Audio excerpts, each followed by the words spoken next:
I just sat down and watched an episode of ReZero that was just entirely focused on talking.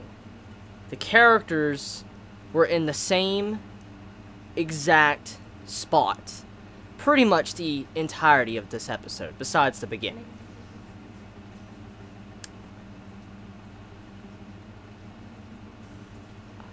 I've been saying it every week, okay? I'm at that point of just being dumbfounded, like just awestruck, to where I legit don't even know if I can make a video, because that's just how good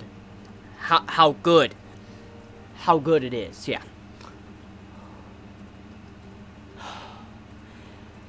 I know this video, like last week, is probably going to be long. 5 minutes maybe, 10 minutes, 20 minutes, I have no idea, but the content in question, it's something. Let me just be straight up real, okay? What I just watched in this episode of ReZero, everything I have said so far, from the previous episodes of ReZero, episode 15, episode 17, other episodes, none of the episodes even come close to the shining gem that was this episode. This episode passively shit on all generic fucking light novels, and took it a step further. It showed you how to handle romance. Even though ReZero isn't really a romance series, in a way, it handled romance that was just so fucking mature, and also the way it went about it was just something you do not see. I gotta be honest here, if this is just a glimpse of what the fucking light novel is, it might be because I'm excited from watching this episode. That's a possibility. You know, like a high after watching an episode. I'm kind of shocked I'm even saying this, and I'm not gonna joke about this. I'm not joking. I'm not putting on a joking face or anything. I'm being 100% serious. If this is just a taste of what the light novel is, this episode in general, or the series, this is going to be better. This is probably going to be better than Spice Wolf, in my opinion. Now, I know there's many things better than Spice Wolf out there. I'm just saying in terms of my personal favorites, FYI. This episode, what it did for Subaru as a character, and then Rim on top of that, was just, it was so groundbreaking. It broke the very foundation blocks to some characters in miniseries. And I mean, for the past couple episodes, we have seen it thrown onto the table right in our face how bad Subaru is, how awful he is, all these flaws he has as a character. It's just thrown right into our face, and we all see it. We all see how bad he is, and that this very moment has been built up for multiple episodes. It's been built up constantly. Subaru needed to face himself. He needed to face the bad things that was himself. And there's just so many mixed emotions throughout this episode. Like, there's one moment where I'm just sad, so fucking sad. I'm like, oh my god, this is sad. Next moment, I have all these feels of heartfelt emotion. I'm like, my god.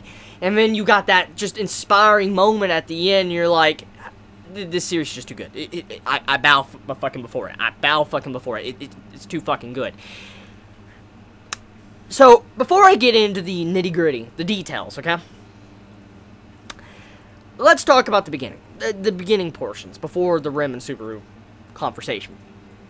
So, the beginning of the episode pretty much starts off exactly where last week's episode ended off of. Puck arriving. Puck's pissed off face, that's how the episode begins. It begins with a very, very pissed off face. And the face, oh my god. The art in that. That was just...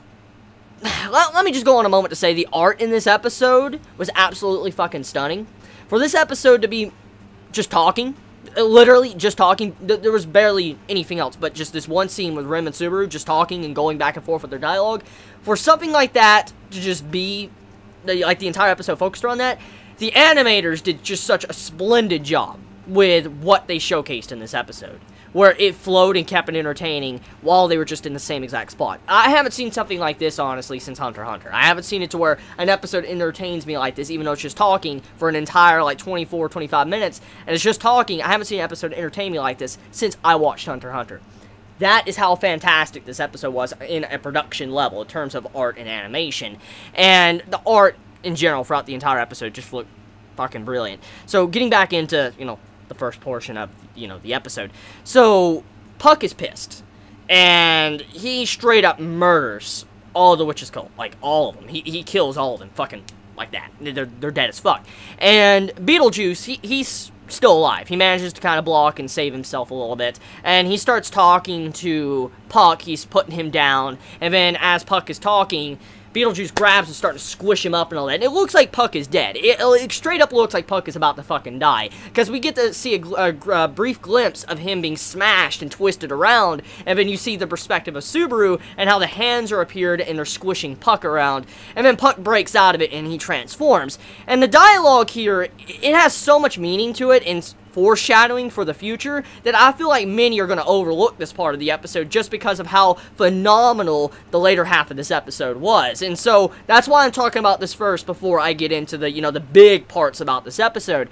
So you have it to where Puck, he starts talking to Beetlejuice. He's like, if you really want to stop me, why don't you have at least half, 1,000 shadows before you try to come at me. At least half of what Satala has. And I'm like, whoa. Did we just get a fucking hint at the jealous witch, the Witch of Envy? Did we just get a hint at, like, some of her level of strength? Puck says to Beetlejuice, like, if you want to really do anything to me, you need at least have 1,000 shadows, at least half of what she has. And, well, we know he doesn't have 1,000 shadows hands. So that right there, holy fuck. So we just got, like, passively, Puck just said something that hints at something in the past of whatever has happened. And that's a lot of interesting topics right there we can make out of that one line Puck made. But past that, after that was done, Beetlejuice starts freaking out, and he starts biting his fingers, and I really like this aspect of his character, and I haven't actually dived into it much, and so I want to kind of dive into it here. So Beetlejuice, he bites his fingers, and I've noticed this is something he does every single time he's in an episode. He did it last week, he did it in this episode, he did it in episode 15. He always bites his fingers, and I noticed when he bites his fingers, it's when he's uncomfortable with something, when he doesn't like something, or he feels like something's not going according to plan. Like, let's look at episode 15. When Subaru ignores him and doesn't, like, really state anything or say anything to him, you have it to where Beetlejuice starts biting his finger and all that. He's like, oh, this makes me upset and all that, being ignored by you. And he starts talking to, you know, Subaru like, oh, you're just acting crazy. You're like a very sane madman. And then in episode 17, he starts biting his fingers right before he starts, you know, doing the things he was about to do to Emilia, and also what he was doing to Subaru. And then in this episode, after what Puck did, he starts biting his fingers. So clearly, Beetlejuice, some aspect of his character, he always bites his, like, fingers and draws blood when he's very nervous or something he doesn't like happens. And I like that little character trait of him. It's very creepy, and it fits his mentality, and I just like it. It's something that I know is not really that important to the grand scheme of things, but I do like that character trait of Beetlejuice when he does stuff like that. So once that's said and done, and Puck seems to be winning because he's transformed, he starts pretty much freezing the entire area. We get to see a repeat of what happened in episode 15, where Puck breaks out of the mansion and you see the entirety of the land just freezing over. And Puck lets us know that he is going to destroy the entire world thanks to his contract. Everything will die. Everything is GG. He's going to destroy the entire world. So the power of Puck is just ridiculous right now. For him to say that, and just seeing some of the things he's done already, I can actually believe it. I can definitely believe it. And after him talking about Satala, you know, the witch, and saying that, you know, you need at least half of what she has, 1,000 shadows, yeah. So there's definitely something going on here, and Puck is not a fucking pushover. By no means is he a pushover.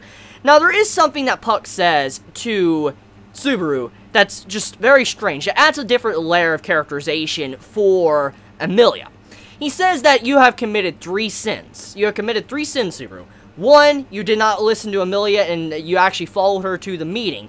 2, you came back here and you came again against what she wanted. And then 3, you let her die. And he's like, you committed these 3 grave sins. And then, you know, he says, you obviously don't understand how much promises mean to a spirit user. And this is something that is kind of to be, I guess, granted we should understand, because, I mean, Subaru, he's new to the world. He doesn't really understand how everything works. He doesn't, and he honestly wouldn't know that, but we do know this is one of the big things or flaws about his character, and you have it to where Puck just point-blank says that you're fucking useless, you need to understand, you can't do anything, you're powerless, and you do not listen. You're very selfish. And he just straight up told Subaru like it was, and then Subaru started to die.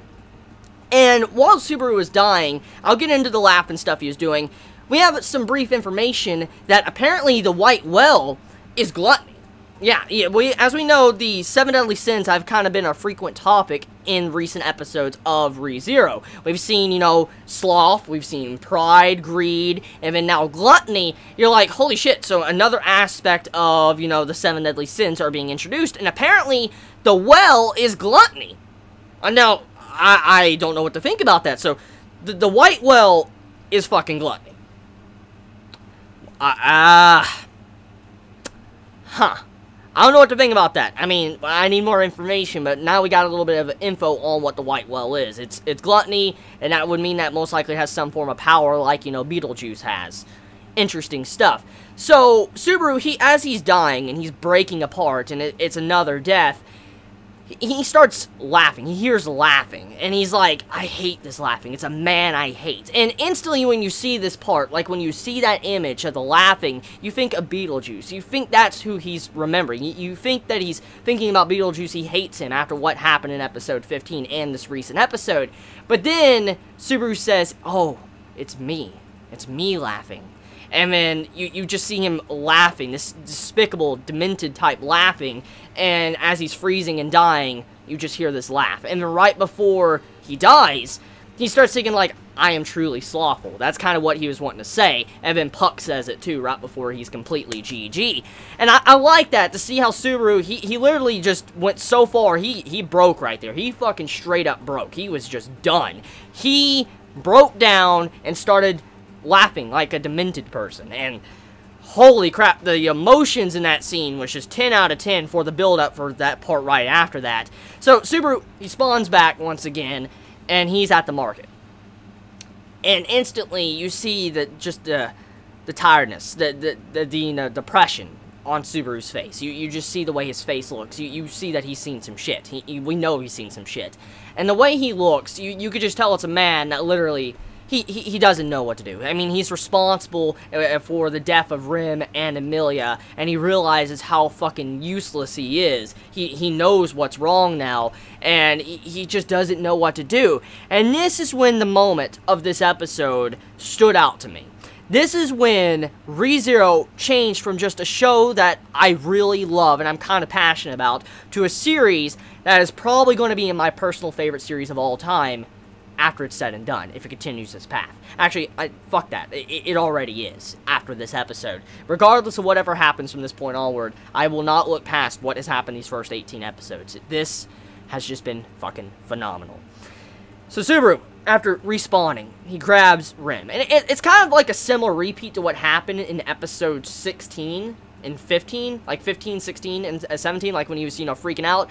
It's kind of something very similar. He starts trying to go back, and he tries to save Rim. He's, like, running away with her, and she's like, oh, you know, what are you doing? Stop. And then he finally stops, he turns around, and he says something that many of us have been wanting him to say. And it's something that has crossed my mind a couple of times when I first started the series, and even in the recent portions. It's something that's crossed my mind, and it's probably crossed every single watcher of this series' mind, and probably the readers of the original source before they got to this moment. That's probably crossed everybody's mind. Why doesn't Subaru just say, fuck this shit? And he actually says he is done in this episode. He literally goes on a big, long rant to just pretty much say to Rim, I give up. Let's run away. I am done. And seeing this this entire topic pop up in this episode is something I just didn't expect at all. I did not expect that. To see this man that has went for so much shit to finally say, I'm done. I'm fucking done. And I was like, yo, this man is literally at the lowest of low right now. This man, he's giving up. He is legit giving up. He's giving up on Amelia and everyone. He's done. And when he's saying this to Rim, I'm like, he's actually saying this shit. And as he's straight up letting his heart out. He's like, I do not like myself. I hate myself. I do not like what I am. I'm selfish. I'm slothful. I'm someone that just puts on this fake mask and goes about to make myself look kind of good. You don't know the real me, of what I really am. You don't know what I was like before I came here. You have no idea. I wasted myself away. I was a piece of shit that just sat around and did nothing. I'm no hero. I'm not a good person. I'm weak, powerless, and small. I can't do shit by myself. When he is sitting here just letting his entire heart out, I'm like, bro, this is what we have all been talking about for episodes. We have seen this since the start of this arc of how bad of a person he is. Not as a character, but just the flaws of his persona, of what is wrong with him. And when he straight up in this episode, he's like, I'm giving up. And he starts saying this shit, you're like, he's self-reflecting. He is self-reflecting. This man is at that moment in his characterization in development to where he is about to overcome what has been going on. And we knew it was coming. The build-up for this scene was coming. We knew it had to happen eventually. But the question is how it would happen.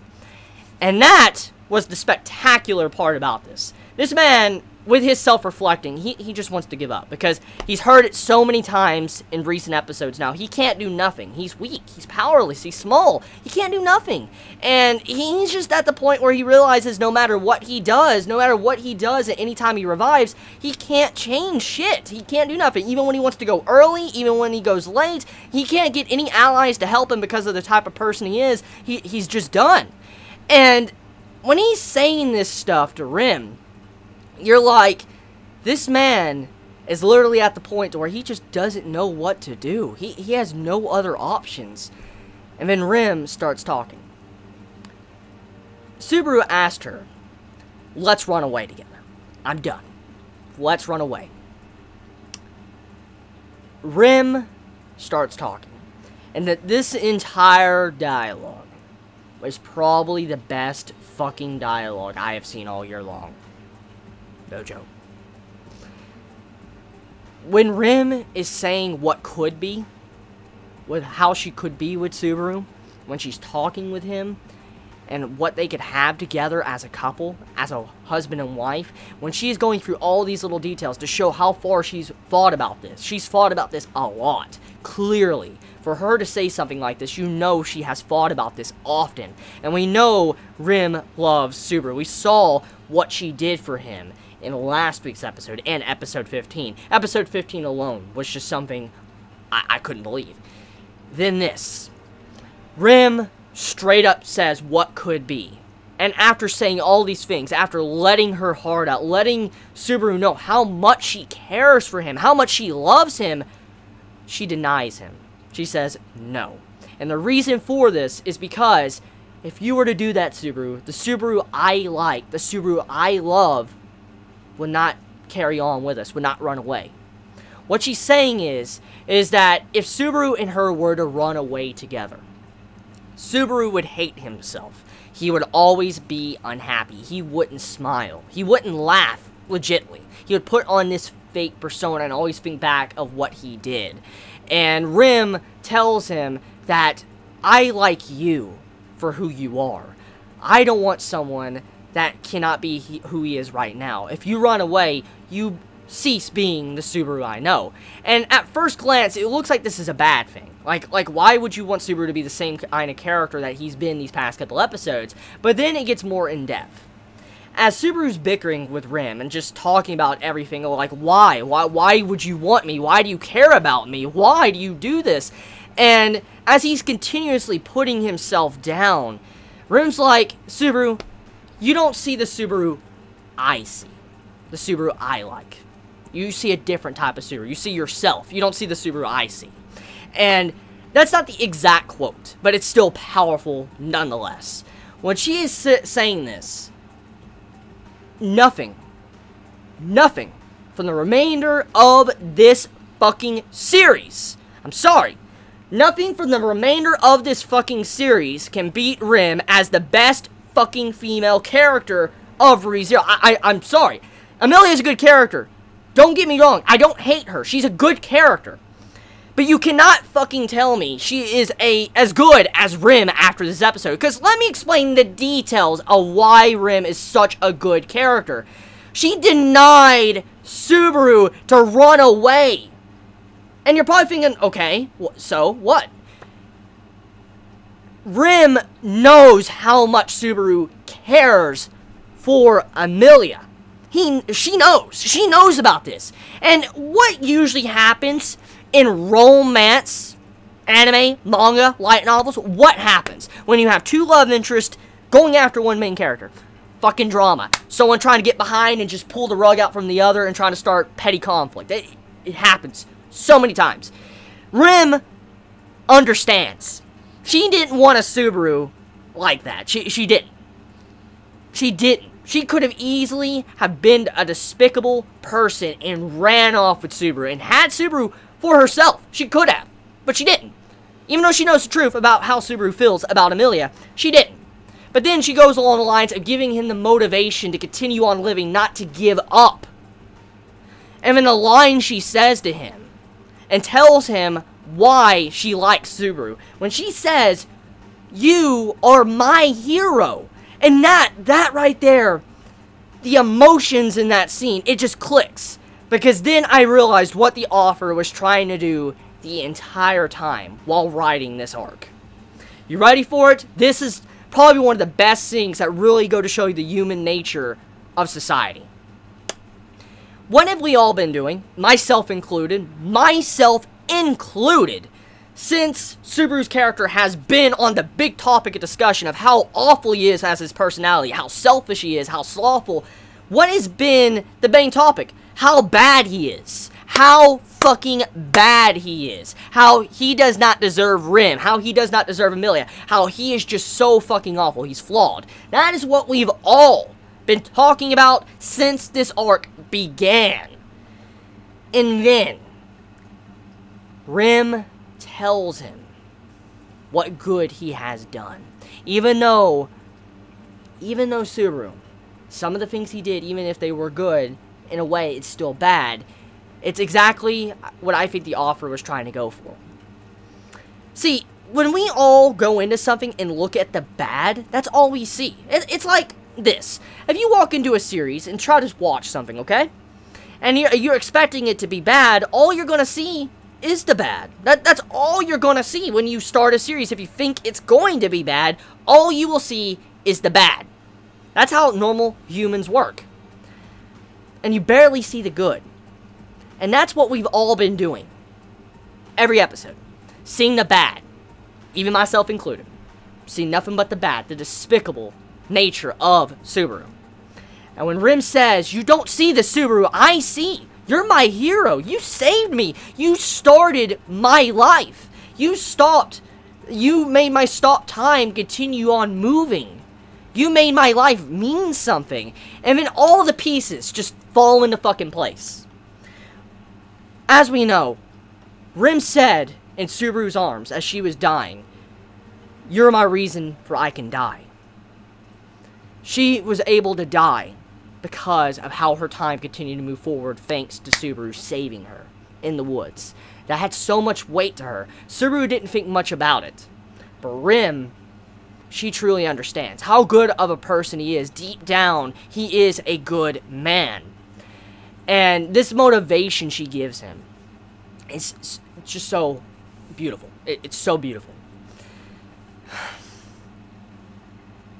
It's amazing how the author made us want to look at nothing but the bad for Subaru's character. But in reality, there was some good. There was good. But all we wanted to do was focus on the bad. And that's what Rim had to do. she was the author letting us know, hey, chill. Subaru, he may be bad, but he has some good to him as well. His entire persona isn't completely useless or worthless. He does have some good things about him. And I like how the author wrote that. That was such a good moment. I like how he wrote that. It goes to show you that whoever's writing this, I don't know the exact author name, but the writer really puts in that quality, especially with the dialogue. The quality of the writing is just something you don't see normally. Now, getting off of that, talking about the final segment, okay? The dialogue of how Subaru finally gets his emotions back, okay? He finally starts to get motivated. He starts to say, I guess I will start from zero. Title drop of this episode. And what this means is that Subaru, since the very beginning, all his entire life, his time has been stopped. Similar to how Rim was. It's a callback to, the second arc, when, Rim was dying and stuff. It's a callback to that arc. And when Subaru is told that your time has stopped, it's time for me to start it once again, you could start from zero. This is where you're given your second chance. It's such a beautiful scene. It's like the author is letting us know, this is just the beginning. This is just the beginning of the story. Everything you have seen was just the beginning. The prologue. The prologue for Subaru to finally become the hero he wanted to be at the beginning. Why can't all characters be this good? Why can't all characters? I mean, I guess if we had characters as good as Subaru all the time, we would kind of lose, the value of why these characters are just so amazing. I mean, if we saw good characters every fucking anime, they wouldn't be as good, because when a character is good, when it stands out, and you see how much Subaru stands out amongst the entire crowd of these generic MCs. And the way Subaru as a character just stands out and shits on every fucking character from light novels in general, almost all of them, that's pretty 10 out of 10 right there. So, back into the motivation though. Subaru, as he gets his motivation, he straight up tells Rim, I still want Amelia. I love Amelia. And I gotta admit, I'm salty as fuck. I will admit, I am salty as fuck about Subaru saying he still wants to be with Amelia. Because I'm thinking in my mind, like, okay, look, Subaru, I don't hate Amelia. I don't hate her. But after what Rim has done, what she has done for you, and what she did for you in this episode, being one of the only people right now that truly respects you for who you are, and all that, I'm like, I mean, you still say that? I'm like, oh. But at the same time, I understand. Because I feel like, in one way, it's realistic. The heart works in a mysterious way. You can't really choose the people you love. That's, I think, a very good quote. Sometimes you fall in love, and you just can't really explain why.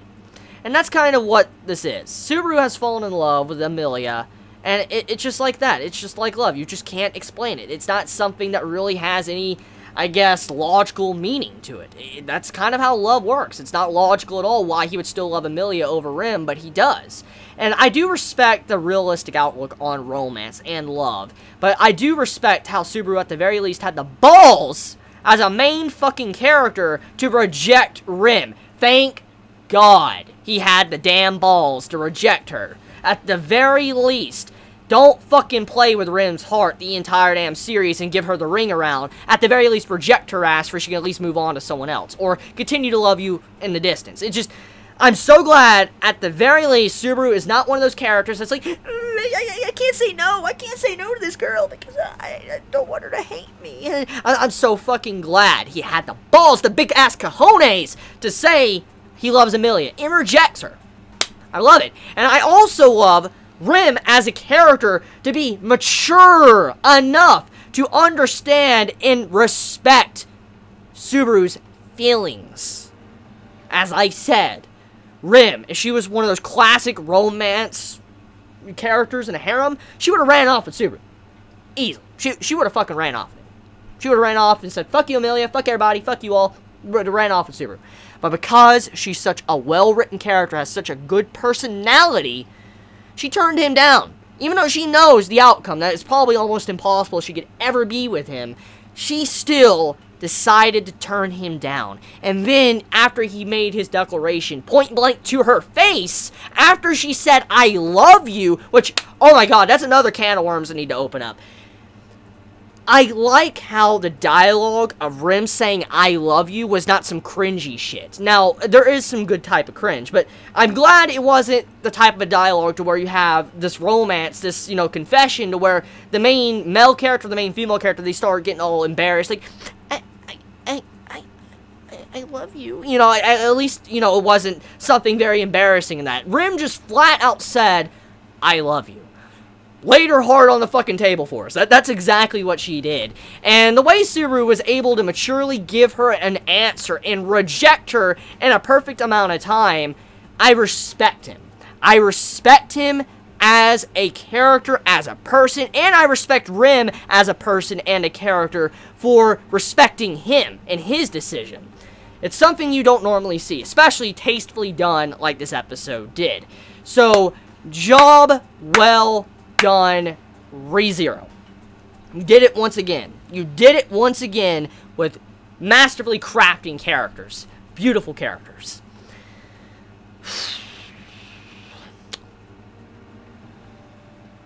Oh my.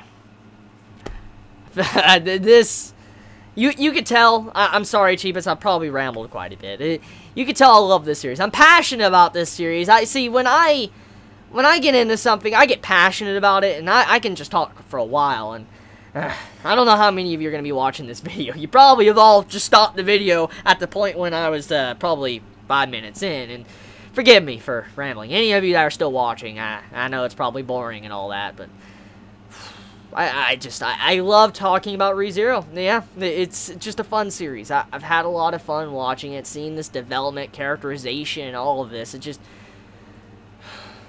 When I see quality like this, it just makes me happy. It brings out my child, my inner child. That's exactly what it does. And when I see stuff like this, it's a rarity. It's a rarity seeing such good writing like this. I mean, that's why I love Tokyo Ghoul. It's why I love that series. It's why I talk about it so much and why I cherish it. It's why I love Hunter x Hunter, too. Even like Spice and Wolf, just when I see some of these things that really stand out, and now seeing ReZero doing something like this, it's definitely one of my personal favorites, and nothing's going to take that away. Regardless of what everybody feels about the series, regardless of how the series turns out after this episode, even if it dives into a pile of shit, I won't forget these first 18 episodes of how good the story was, even if it turns horrible next week, which I highly doubt. But if for some case, off chance it did, nothing will take away the pleasure I've had of watching these 18 episodes. It's been a fun watch. So I'm done. I don't know if this video is as long as last week's. It could be longer, it could be shorter, I have no idea. But please forgive me for my rambling / review of ReZero this week of episode 18. Let me know your thoughts in the comments below. How do you feel about the entirety of this series? How do you feel about the voice acting? And they need a pay raise. How do you feel about the art and animation, the production?